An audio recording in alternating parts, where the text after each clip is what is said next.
My parents sent a message to the family group chat.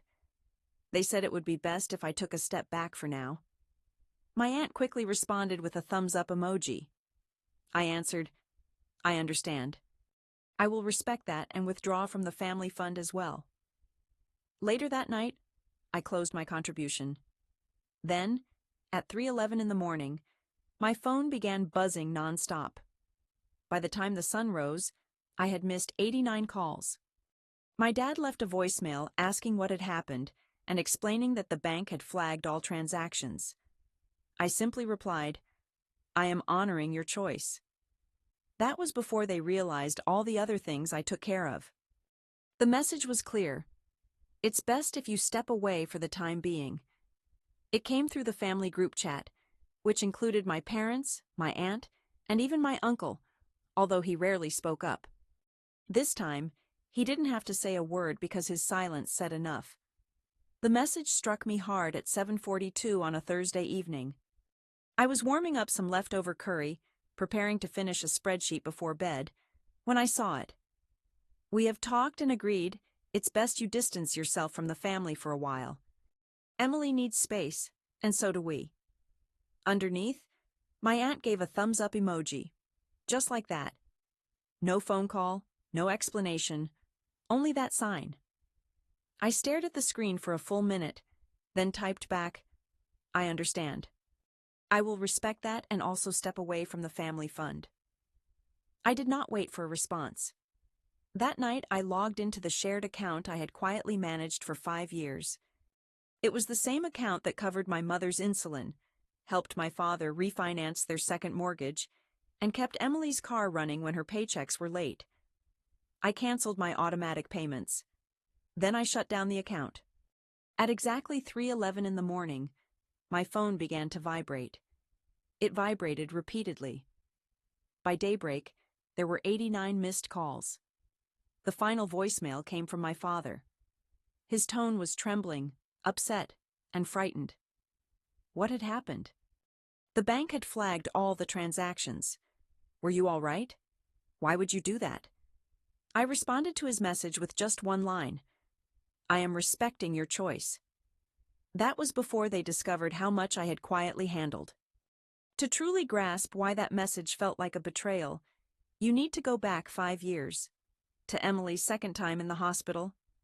My father called me sobbing in a Walgreens parking lot.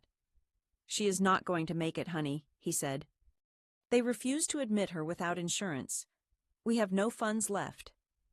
That same evening, I emptied my savings and paid for the rehabilitation out of my own pocket. Emily seemed stable for a period. Everyone called it a miracle.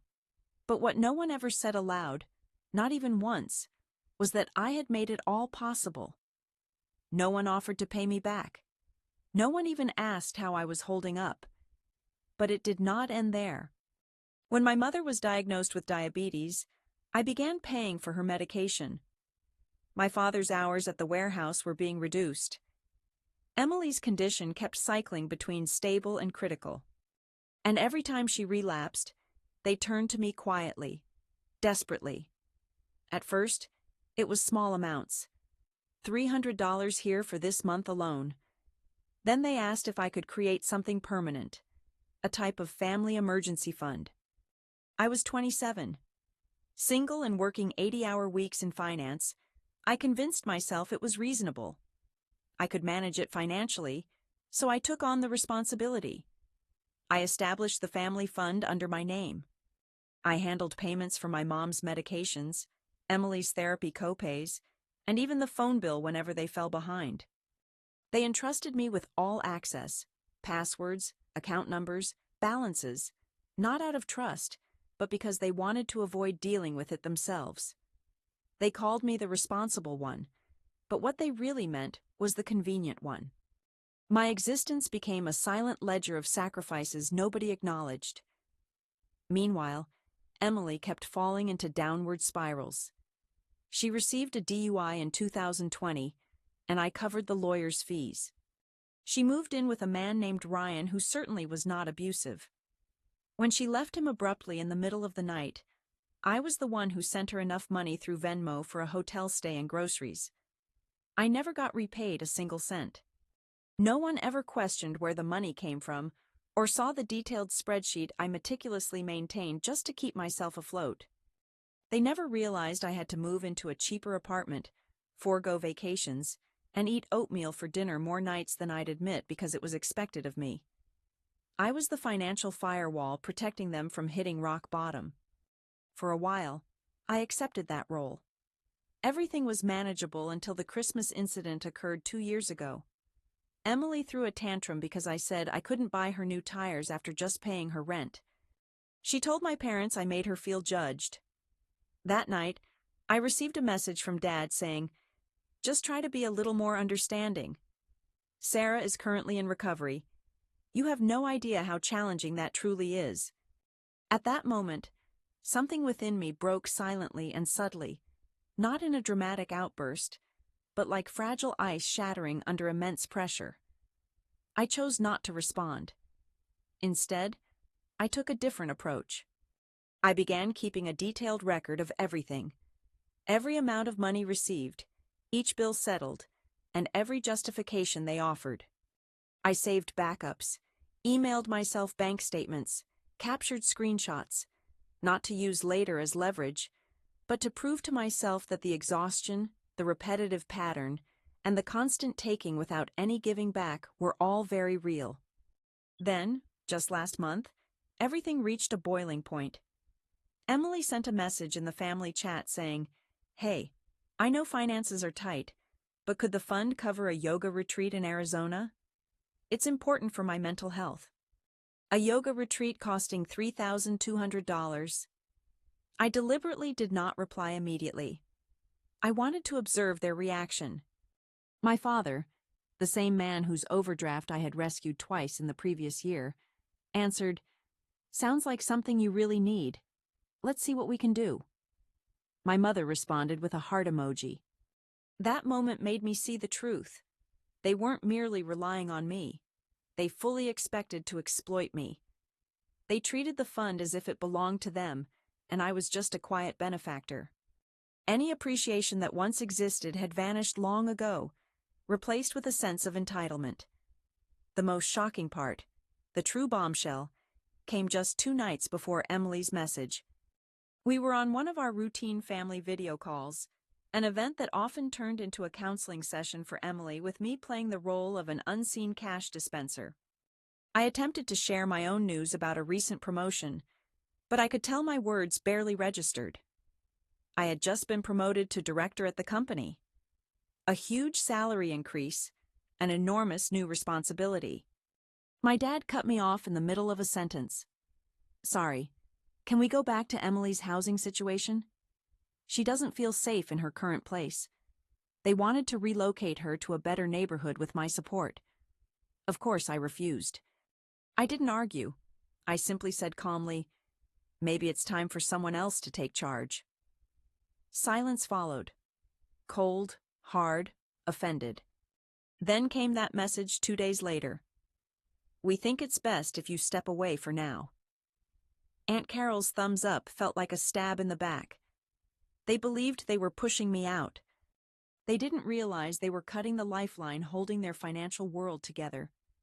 I had been the silent force running beneath everything.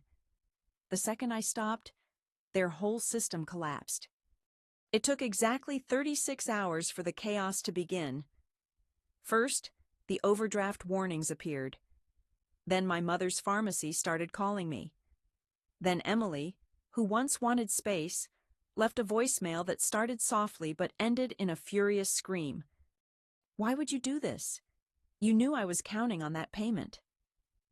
By Sunday morning, the messages were unceasing.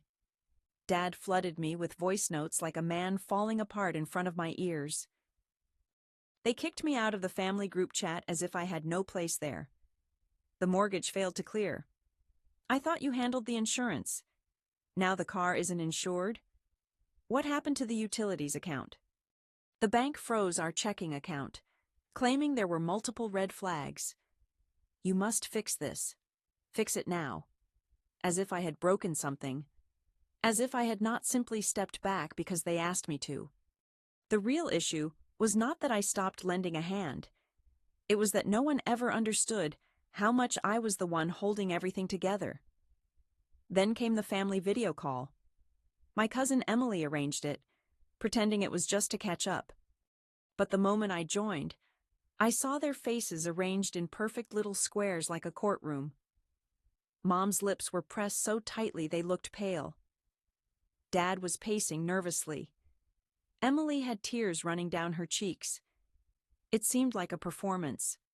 Aunt Carol sat smugly, wrapped in a scarf and pearls, as if we were in a family trial. "Why did you do this to us?" Emily began, her voice shaking. "You just abandoned us." "After everything I have done," I said. "You mean after I paid your rent, supported your rehab, and got criticized for refusing your yoga retreat?" "That is not fair," she started. "Fair?" I snapped back. "You want fair?" "For 5 years, I have covered your financial mess like a forensic cleaner. I have wiped up your troubles, paid your overdrafts, helped you out while you posted quotes about healing and balance. And the moment I hesitate, you throw me out of the family chat as if I were useless." Mom finally spoke up. "It wasn't exile. We were trying to give you space too." "No, you were not," I interrupted. "You were taking Megan's side again, as usual. You just found a polite way to tell me to disappear. So I did." Dad crossed his arms. "You did not have to cancel the fund." "I never said I canceled it. I told them I closed the account under my name, financed it with my own funds, and managed every detail. That so-called family fund was never a trust. It was a leash controlling me." His face flushed with anger. "We trusted you," he said. I replied, "You used me instead." Then I opened the folder beside me and selected share screen. A spreadsheet appeared with countless entries: payments, dates, sums, every single dollar accounted for, rent, medical bills, utilities, repairs, even the retreat Emily almost covered, the overdrafts I corrected, Aunt Carol's emergency dental, and the Uber rides I booked when Mom had a panic attack at 2 a.m. on the way to the hospital. Emily whispered with awe. "Who actually keeps all this?" Carol shot back with disgust. "Someone who knew you'd gaslight her into thinking it was all in her head." I said nothing, just stared at the screen, then moved to the last tab. It displayed a cumulative amount of $87,000. A heavy silence followed. Dad stepped back from the camera, as though struck. "You've been monitoring us," Mom said, horrified.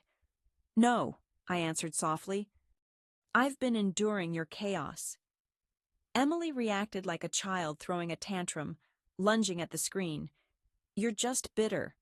You've always been bitter because nobody ever rewarded you for being the good daughter. You want praise just for acting mature." "No," I said calmly. "I simply want limits, and I refuse to be your financial safety net anymore." Carol muttered scornfully, "That's rich. You think money is the only thing that matters?" "No," I replied, "but it has been the only thing you ever cared about." They came to me for help. Then I closed the spreadsheet, looked directly into the camera, and delivered the final statement. "I have already contacted the bank. All joint authorizations have been removed. My name is no longer linked to any of your accounts. The credit cards are closed. The shared utility auto payments canceled. The insurance premiums? You will need to sign up for yourselves. You wanted me to walk away. This is exactly what that looks like."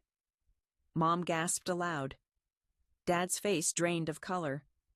Emily appeared as if she was stunned. Sarah leaned back, amazed. But I wasn't finished yet. I also said I had spoken with a lawyer.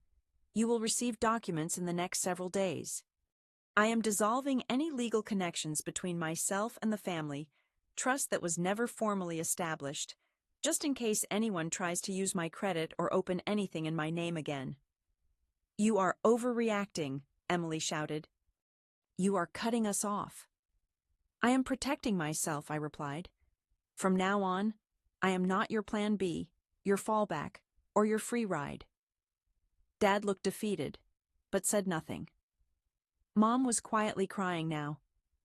Emily stood up and left the screen, slamming something behind her. Carol reached out and ended the call without a word. I sat back, heart racing, hands shaking. But for the first time in 10 years, I did not fear the consequences because I had no more to lose, except the burden I had been carrying for far too long. The silence after that call felt almost surreal. For the first time in many years, the phone did not buzz with a message like, "Hey, could you do me a quick favor or cover this one thing?" There were no guilt-filled voicemails, no tearful emojis, no passive-aggressive posts from Emily about family members who turned their backs. Nothing at all. It felt as if I had completely disappeared. At first, I believed maybe they had finally understood. Perhaps they had started learning how to manage on their own. But I should have realized the truth much sooner. Exactly 10 days later, I received an email from an unknown address, clearly a temporary one, containing only a single sentence: "You have ruined everything."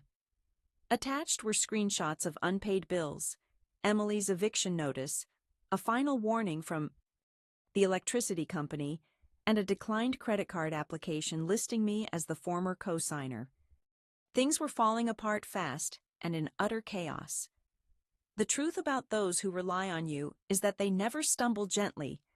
They crash down hard and then accuse you of causing the fall. During that same week, Sarah arrived at my office. I was attending a meeting when my assistant appeared with wide eyes. "There is a woman here," she said. "She says she is your mother and refuses to leave." I stepped into the lobby to see her pale and trembling, clutching an envelope filled with documents. "I didn't know where else to turn," she said with a fragile voice. "Your father has been sleeping on the couch. Emily has not left her room for 3 days. The landlord said he will change the locks next week." I stayed silent, so she pulled out her final argument. "I raised you," she said suddenly with fierce determination. "I gave you life, and this is how you repay us." That was the moment I laughed. Not loudly, not with malice, just hollow, like air slipping from a fractured pipe. "You gave me life," I said. "Then you spent 3 decades trying to make me believe I owed you for it." She recoiled slightly. I stepped forward. "I did not come to you at 22 and plead, 'Please let me bear your dysfunction. Allow me to carry your debts. Let me save my sister repeatedly while you simply nod and enable her. Permit me to sacrifice my mental well-being, my relationships, my entire life so you can avoid facing yourself.'" She remained silent, so I continued. "If you want help, call a social worker. Contact a credit counselor. Reach out to the same system you claimed people like us were too proud to use. I am no longer your safety net." I then returned to my office without glancing back to see if she followed. But that was not the conclusion. A week later, I received a letter. Not an email, but an actual letter from the bank. The envelope was thick, the kind that signals trouble. Inside was a flagged investigation report. Apparently, someone attempted to open a business loan using my name, social security number, and the tax ID associated with the family fund. The only reason it failed was because I had closed the account several days earlier, triggering a fraud alert. The loan was for $80,000. The business name was Emily Grace Recovery Services, LLC. I was stunned. That company did not exist. There was no LLC registration, no tax record, no license, yet the application was submitted with a forged signature that looked identical to mine. I contacted the bank and reached the fraud department. The representative accessed the complete file, and upon seeing the co-signers listed as Dad and Mom, I sat in shocked silence. She explained, "Ma'am, it seems that someone close to you attempted to impersonate your authorized financial partner. If you had not closed that account, this could have passed unnoticed." They did not merely involve me. They tried shifting the blame onto me by subtly linking my name to a loan I never agreed to. At that moment, everything became clear. The way Emily suddenly needed distance, how my parents supported that, the quietness, the withdrawal, the courteous exclusion, it was planned. They intended to remove me from the fund quietly, keep my name connected, take the money, vanish, and leave the bank to hold me accountable when everything unraveled. Their goal was not just my assistance, but to hold me responsible without my knowledge. When that plan failed, I was cast as the villain in a story they crafted to disguise their own botched scheme. I spent the weekend reporting the incident to the bank, police, and tax authorities. I provided the forged papers, drafted an affidavit, and even submitted old messages where Emily inquired about launching a nonprofit under my name. It took many hours, but each word typed felt like a step toward healing. Later that night, Emily called from a different number, crying. I just wanted to tell her, I understand now. I let her speak. She avoided mentioning the loan or forgery, instead apologizing repeatedly, sharing how difficult things had been, and expressing hope that we could still family. I asked a single question. Were you aware of the business application? Silence filled the line. Then the call abruptly ended. I blocked the number immediately. That was the moment everything shifted, not in them, but within me. Suddenly, I began sleeping more soundly. I stopped obsessively checking my bank account every night, afraid someone was secretly draining my funds again. I went out to dinner with friends and didn't flinch when it was time to pay. Then came a call from Uncle Ray, the outcast, the one they labeled unstable for severing ties years ago. He found me through LinkedIn. Saw what you did, he said. Heard about the fund. Heard about the loan, too. I didn't ask how. Ray always possessed more knowledge than he revealed. You're not the first they exploited, he added. Just the first who turned off the tap. And suddenly, everything made sense. This was not just about me. It was generational. A long line of people groomed into silence and servitude, forced to be the hero while everyone else drowned in denial.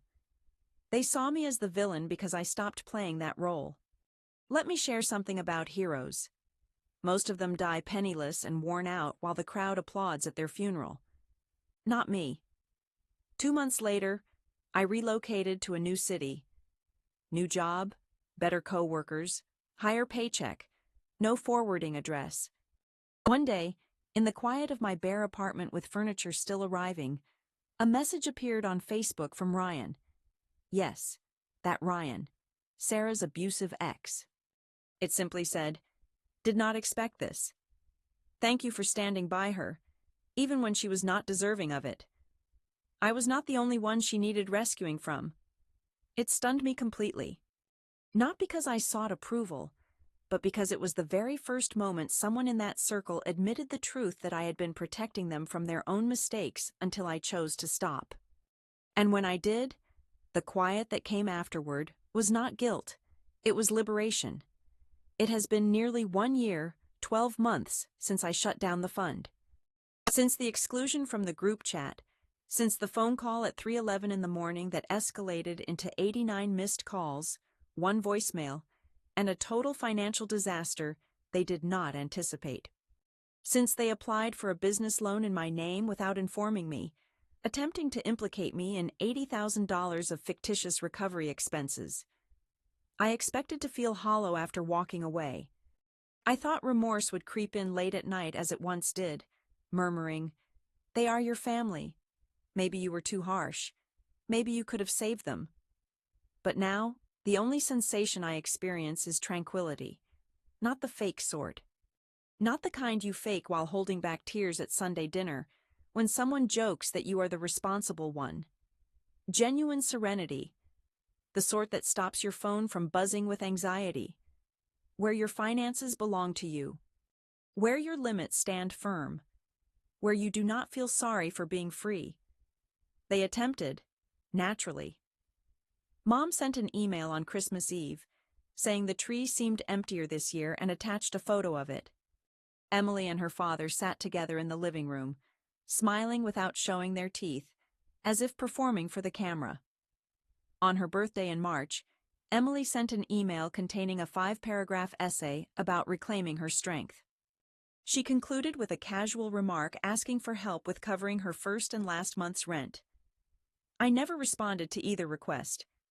Despite everything, I continue to monitor my credit score every month, and it remains steady. No unexpected accounts appeared, nor were there any unexplained charges. The alerts I activated after the identity theft never triggered, because now I take full control of my life and guard it just as fiercely as I once did for others. What I did not anticipate was that others began to come forward. Relatives I hadn't reached out to in years, colleagues I barely knew, and even a stranger on Reddit who found a comment I posted in a finance forum and messaged, "Your story resonated with me." I believe something similar happened to me too. It turned out many of us share these experiences. The resilient ones, the dependable ones who cover the rent, manage the turmoil, conceal the fear, and carry burdens while being labeled as indifferent. When we finally seek some balance, the family vaults appear unlocked. Until eventually, we discover the strength to close the door completely. Let me be clear. Stepping away from my family was the most difficult decision I have ever faced. It was harder than witnessing Emily's relapse, harder than removing my father from my emergency contacts, harder than enduring accusations of selfishness, bitterness, and cruelty in complete silence. Yet it was also the most essential choice I have made, the defining moment that assured me I could no longer stay silent. I made the right choice just a few weeks ago. I was walking home after a late meeting with a client along the same street I have walked countless times before. There, sitting outside the corner bakery, was Aunt Carol, wrapped in pearls and wearing that same arrogant expression. She spotted me and waved as if we were longtime friends. I almost kept going, but I stopped. She glanced me over and said, "You look well."